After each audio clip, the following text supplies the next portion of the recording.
Welcome back, everyone, to another episode of Thoughts. I'm Jovan, and today's topic is longevity. What would you say is the deepest sensation? An orgasm? True happiness? Peace? You might say sleep, sarcastically, but no. It is purpose. It is the absolute and ultimate drive of intelligent life.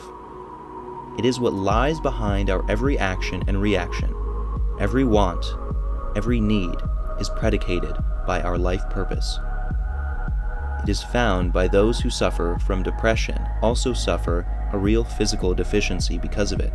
We have less energy than those not suffering from it. This does not mean that having a life purpose is always a positive thing, such as those who wish to do harm unto others.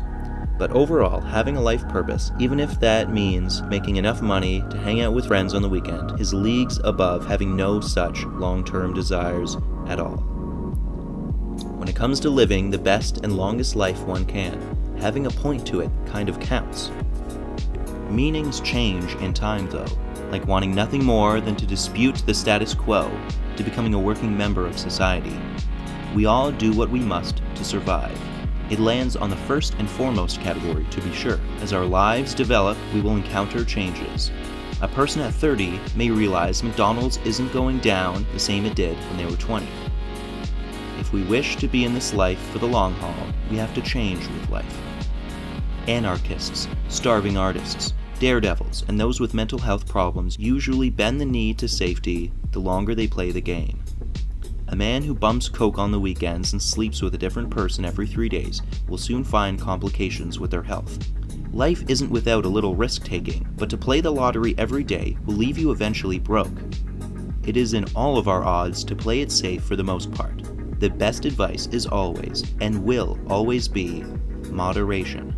Hell, even with smoking cigarettes, it is said that if you only smoke 1 cigarette a day, it holds the same risk if you would otherwise be living in a city. 1 glass of wine a day is good for your heart.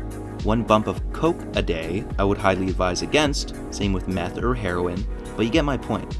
To jog 1 kilometer a day would be great. Life is kind of like a jog, isn't it? Sure, some points you sprint, and at others you walk, but for the most part, you're doing a jog across time. So in short, make the meaning of your life, make it count, and make it last. We only get 1 short trip across the galaxy, so why not make it last as long as a primate can? Oh, and make sure to eat your vegetables. Thanks for listening.